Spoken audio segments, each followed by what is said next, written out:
Assalamualaikum warahmatullahi wabarakatuh. Hai Sobat Horor, kali ini aku bakal bawain cerita dari Ras TH 140217 yang berjudul Palasit Berantai Menyerang Sekolahku. Nggak usah basa-basi lagi, langsung aja kita mulai. Palasit Berantai Menyerang Sekolahku. Sebuah cerita dari Ras TH 140217. Based on true story. Kejadian ini terjadi di sekitar tahun 2005 lalu. Saat itu sekolah SMP cuma ada di desa situ saja. Jadi anak-anak di beberapa desa tetangga kalau ingin bersekolah harus ke desa ML. Jadi anak-anak di beberapa desa tetangga kalau ingin bersekolah harus ke desa ML. Desa itu kira-kira berjarak sekitar 50 km lebih lewat jalur sungai. Jadi anak-anak yang dari desaku dan desa sekitarnya harus menginap di sana atau di desa M dan akan pulang seminggu sekali. No, besok kamu berangkat diantar pamanmu saja ya. Soalnya besok abah sama mamah mau nureh, mumpung cuacanya bagus. Ujar ayahnya Sino seraya menghisap tengko yang ada di tangannya. Nggak apa-apa bah, besok biar aku berangkat sama teman-teman saja. Mereka dari hulu, nanti juga lewat sini. Ujar Sino sambil merapikan barang-barangnya yang akan dibawanya besok ke sekolah. Ya sudah kalau begitu maumu, ucap abahnya. No, nanti di sana jangan berbuat macam-macam ya nak. Patuhi peraturan dan jangan nakal, ujarnya lagi. Iya bah, aku janji gak akan berbuat sesuatu yang nantinya akan mempermalukan abah sama mama, jawab Sino seraya duduk di sebelah abahnya. Lelaki berusia 45 tahun itu tersenyum mendengar jawaban anak laki-laki semata wayangnya itu. Agar kamu aman, kamu bawa mandau ini. Di dalam mandau ini sudah ada taloh atau kodam penjaga untukmu, ujar abahnya Sino seraya memberikan mandau berbungkus kain putih itu. Untuk apa ini bah? Tanya Sino tak mengerti. Ini adalah mandau yang berisi kodam penjaga keluarga kita secara turun-temurun. Siapapun di antara kita yang akan pergi jauh dari rumah, wajib baginya untuk membawa serta benda ini nak, ujar abahnya menjelaskan. Lalu mandau ini ditaruh di mana bah? Tanya Singo bingung. Ya kau ikatkan di pinggang saja no, ujar ayahnya. Ya sudah, kamu tidur sana, besok harus bangun pagi-pagi kan? Suruh ayahnya seraya menepuk pundak anak semata wayangnya itu. Sino beranjak dari duduknya dan segera masuk ke dalam kamar untuk segera tidur. Hari itu Sino bangun pagi-pagi sekali dan segera mandi ke sungai. Sudah bangun no? Tanya ayahnya ketika melihat anaknya itu turun ke sungai. Iya bah, aku sudah tidak sabar ingin segera berangkat ke ML, jawab Sino sembari tersenyum. Tapi no, ingat pesan abah ya, patuhi peraturan di sana, ujar ayahnya yang sambil menimba air. Iya bah, aku tidak akan melanggar peraturan yang sudah ditetapkan di sekolah, jawab Sino sambil mengguyurkan air ke tubuhnya. Aku duluan ya bah, ujar Sino. Ayahnya mengangguk lalu Sino pun naik. Setelah selesai sarapan pagi itu, Sino sengaja duduk di teras rumahnya sambil memandang ke arah sungai. Maaf ya no, abah dan mama harus berangkat menurih duluan, ujar ayahnya seraya memberikan sejumlah uang untuk Sino. Iya bah, tidak apa-apa, jawab Sino. 500.000, apa ini gak kebanyakan bah? Tanya Sino. Kamu kan seminggu baru bisa pulang, jadi gunakan uang itu sebaik-baiknya ya no, ujar ayahnya tersenyum. Iya no, pergunakan dengan sebaik-baiknya, jangan digunakan untuk membeli barang yang tidak penting ya nak, sahut ibunya seraya berjalan keluar rumah sambil menenteng lanjung yang berisi botol minuman dan makanan. Iya mah, bah, ucap Sino pelan. Setelah ayah ibunya sudah berangkat, Sino segera masuk ke dalam kamarnya. Ia mengambil mandau pemberian ayahnya. Mandau ini sangat indah, walaupun sudah turun-temurun tapi tetap masih bagus. Batin Sino seraya mengeluarkan mandau itu dari sarungnya yang berukir kepala naga tersebut. Sino! Tiba-tiba dari arah sungai terdengar suara teriakan memanggil namanya. Astaga, mereka sudah di bawah. Sino pun bergegas menutup pintu rumahnya dan dengan cepat berlari ke arah sungai. Maaf ya, aku tidak mendengar suara kelotok kalian, ujar Sino meminta maaf pada teman-temannya. Iya, nggak apa-apa kok, ayo berangkat, sahut beberapa di antara dari mereka. Sino bergegas masuk ke dalam kelotok. Sepanjang perjalanan, anak-anak remaja awal itu bernyanyi dan mengobrol dengan penuh kebahagiaan yang terpancar dari raut wajah mereka. Sekitar jam 2 siang, mereka akhirnya tiba di desa ML. Kamu tinggal di mana, No? Tanya Septa. Di dekat sekolahan, Sep, biar deket, jawab Sino seraya mengambil tasnya. No, kata kakakku yang dulu pernah sekolah di sana, katanya di sekolah itu ada hantunya, No, ujar Septa dengan wajah serius. Gak ada lucu-lucunya kamu, Sep, ujar Sino sebelum melangkah meninggalkan Septa, gadis manis berambut ikal panjang itu. Beberapa saat berjalan, akhirnya mereka sampai di kosan dekat sekolah tersebut. Sino dan beberapa anak laki-laki itu singgah di sana, karena memang kosan di sanalah yang paling murah. Kita satu kamar aja, No, lumayan kan, lebih irit duit, usul Yuko. Iya, No, kan di sini nggak ada lampunya, jadi gelap banget kalau malam. Sebaiknya sih kita memang satu kamar aja, sahut Kipli. Iya deh, terserah kalian aja, ujar Sino. Nah, itu pemilik kosannya. Tunjuk Yoko ke arah seorang lelaki yang kira-kira seusia dengan ayah Sino. Setelah mereka mengobrol sebentar dengan pemilik kos itu, akhirnya orang itu menyerahkan kunci kamar yang berada di tengah-tengah. Mereka bertiga pun mulai menata tempat tidur mereka di kamar kos yang berukuran 3 kali 4 meter itu. Kita kan bakal lama tinggal di sini. Gimana kalau kita beli peralatan masak dan bahan makanan dulu? Usul Kipli. Kita gabungin aja ya uangnya, lanjut Kipli. Tanpa banyak bicara, Sino memberikan uang 100.000 pada Kipli. Kalian saja yang pergi membeli peralatan masak dan bahan makanannya ya, biar aku yang merapikan ini semua, ujar Sino. Aku mau bikin sendok kayu dulu buat memasak. Kalau harus belikan harganya lumayan mahal, ujar Yoko. Sapu lidi dan sendok kayu biar aku yang bikin. Sino nanti bikin tungku dapur dan kamu pergi berbelanja, ujar Yoko seraya memberikan uang 100.000 lagi kepada Kipli. Ya sudah, kalau begitu aku berangkat sekarang aja deh, ucap Kipli. Setelah Kipli dan Yoko pergi, Sino memulai tugasnya menyusun dan merapikan tikar untuk alas tidur mereka.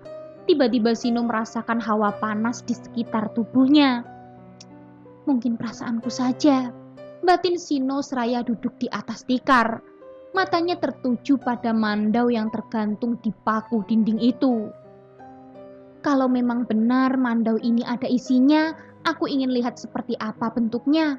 Batin Sino seraya mengambil mandau itu dan meletakkannya di bawah bantal yang dia buat dari beberapa lembar sarung dan baju yang dilipat. Kalau benar mandau ini ada penunggunya, aku ingin kamu hadir dalam mimpiku, ujar Sino seraya berbaring dan mulai memejamkan mata. Beberapa saat kemudian, Sino akhirnya terlelap.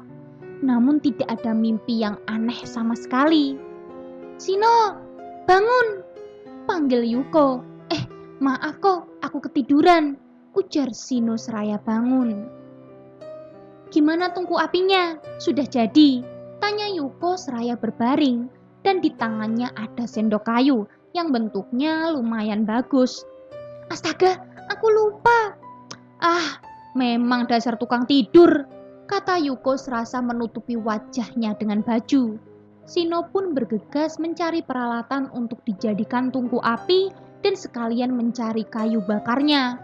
Ko, pinjem parangmu dong, ujar Sino seraya menepuk pelan kaki Yuko. "Ah, mandaumu kan ada, pakai saja itu," jawab Yuko. "Iya ya, lagi pula sepertinya mandau itu tidak ada penunggunya," batin Sino. Lalu dia mengambil mandaunya dan berangkat mencari apa yang dia perlukan untuk membuat tungku api. Sino berjalan melewati sekolah SMP yang hari Senin nanti akan menjadi sekolahnya. Angin dingin menyapu lembut tubuhnya. Sayup-sayup Sino mendengar ada suara-suara orang yang sedang mengobrol, namun tak terdengar jelas apa yang sedang dibicarakan oleh suara-suara itu. "Mungkin ada orang di sini," batin Sino menepis rasa penasarannya. Lalu dia bergegas melanjutkan langkahnya. Setelah beberapa saat, Sino akhirnya mendapatkan apa yang dia cari untuk membuat tungku api. Ia berjalan pulang dan kembali melewati sekolah itu. Saat itu kira-kira jam 5 sore. Saat ia melewati sekolah, tiba-tiba terdengar suara seseorang yang memanggil namanya. "Sino!" "Siapa itu?" tanya Sino. Saat Sino hendak menyusul ke arah suara itu, tiba-tiba kakinya terasa berat. "Sudah sore, lebih baik aku segera pulang," batin Sino segera melanjutkan langkahnya. "Lama sekali, No," tegur Kipli yang sedang duduk di depan rumah. "Maaf," ucap Sino lalu masuk ke dalam rumah kos mereka. Baru beberapa langkah melewati pintu, tiba-tiba pandangan mata Sino dikagetkan oleh dua temannya yang sedang tidur. "Astaga, lalu siapa yang menegurku tadi?" batin Sino. Bulu-bulu di tubuhnya mulai berdiri. Sino menarik nafas panjang lalu kembali melanjutkan tugasnya membuat tungku api agar mereka bisa memasak makanan untuk nanti malam. Saat sedang menyusun batu untuk tungku, tidak sengaja tangan Sino terluka.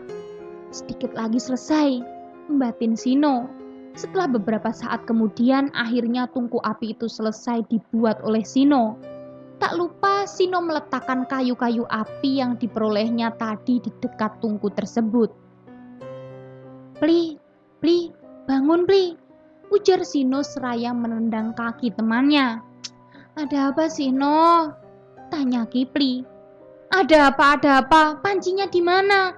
Kamu beli nggak tadi?" ujar Sino balik bertanya. "Itu karung, kamu buka, di dalamnya ada panci dan bahan makanan," jawab Kipli kembali memejamkan matanya. "Wah dasar, airnya juga nggak ada, gimana mau memasak?" gumam Sino kesal. "Hantu!" teriak Sino nyaling di dekat telinga teman-temannya. Sontak saja kedua temannya yang sedang tertidur itu terbangun dengan sangat kaget. "Gila kamu, No, bangun orang gak kira-kira," sungut Kipli. "Aku mau masak nasi, tapi airnya kosong. Cepetan deh kamu ambil air di sungai dulu," suruh Sino pada Kipli. "Astaga, kamu kan bisa ambil sendiri, No. Itu di sekolah sana kan ada air. Biar deket, coba minta di sana aja," jawab Kipli. "Enak ya nyuruh-nyuruh, aku juga capek, Pli," ujar Sino sambil menatap temannya itu. Sudah, biar aku yang ambil air," kata Yuko seraya mengambil ember kecil yang baru saja dibeli Kipli itu. Yuko berjalan keluar rumah menuju ke sekolah SMP itu untuk meminta air. Beberapa saat kemudian Yuko belum juga kembali. "Pli, sudah hampir malam. Kita susul si Yuko yuk," ajak Sino pada Kipli yang sedang tidur itu. "Ya sudah, hayo," sahut Kipli seraya bangun dan mengambil handuk serta sabun. "Kamu mau apa, Pli?" tanya Sino. "Mandi," jawab Kipli singkat. Mereka berdua pun berjalan beriringan memasuki sekolah itu. "Kerasa nggak, No? Hawanya beda ya?" bisik Kipli. "Shh, jangan ditegur, Pli, pamali," jawab Sino. "No, itu si Yuko ngapain duduk-duduk di situ?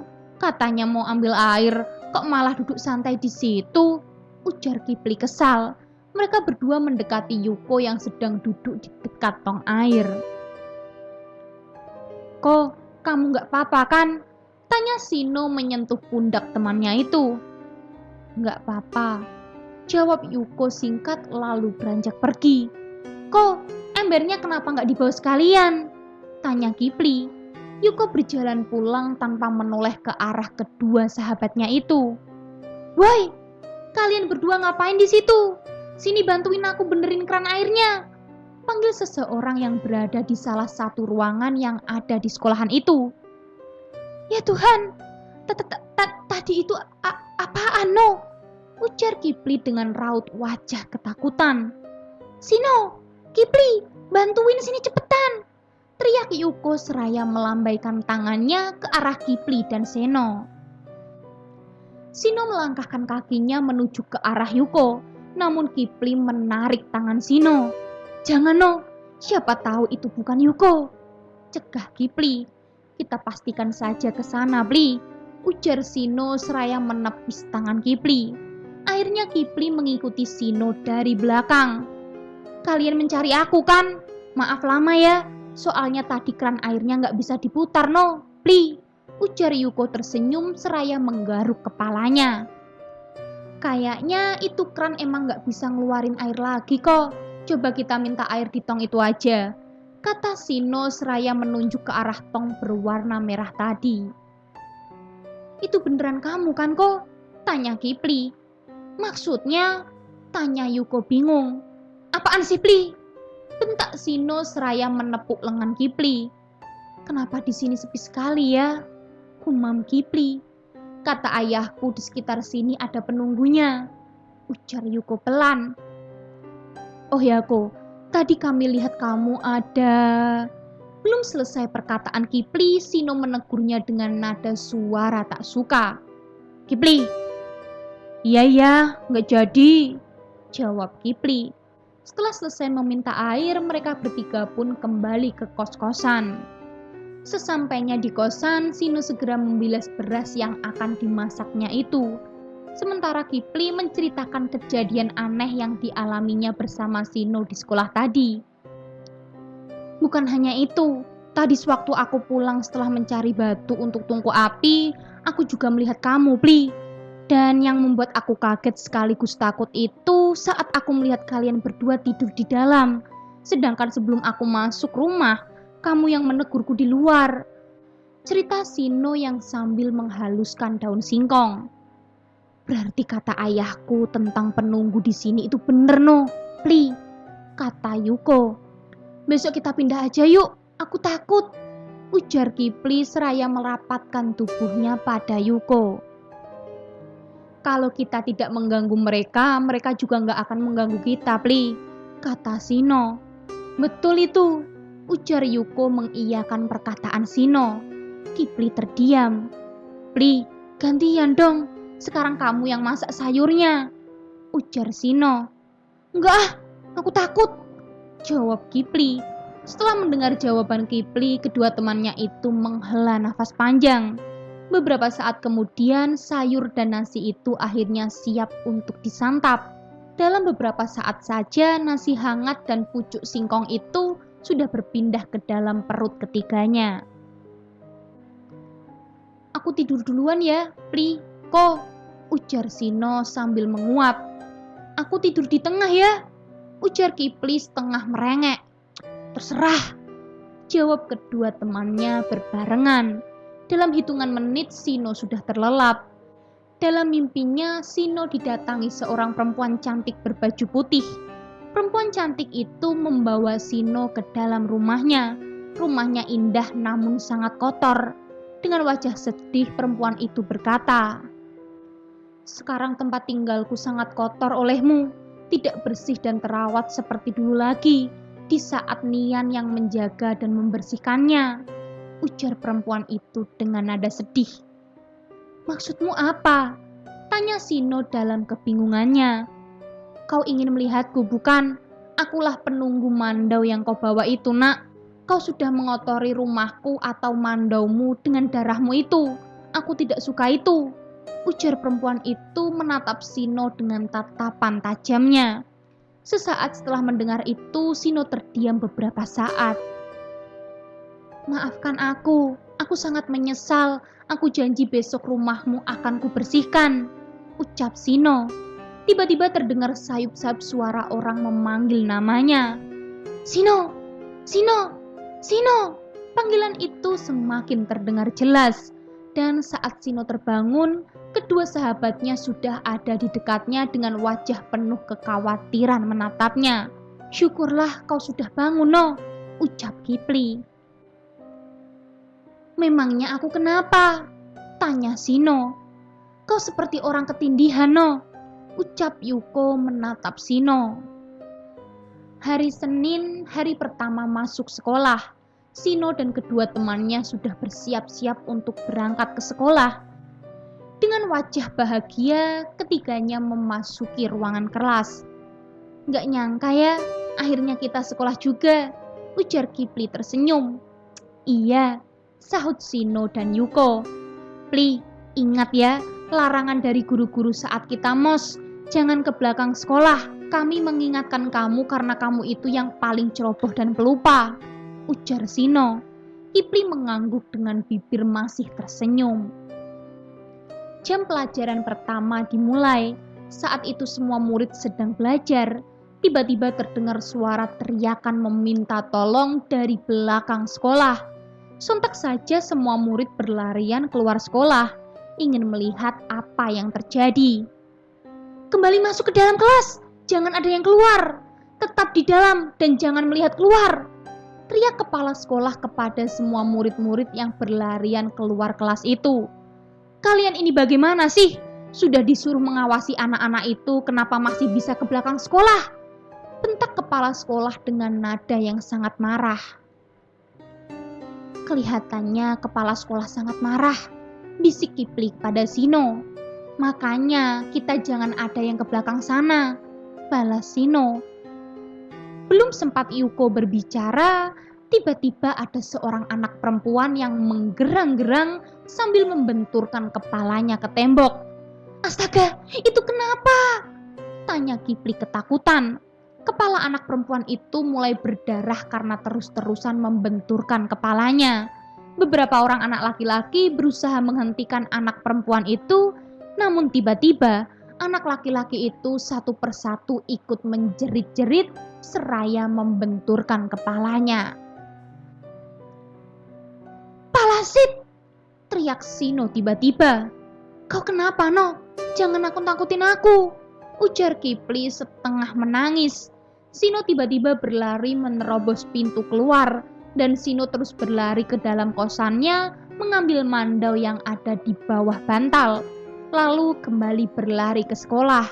Sino menatap tajam ke arah siswa yang terus membenturkan kepalanya ke tembok, meja, dan tiang bendera itu.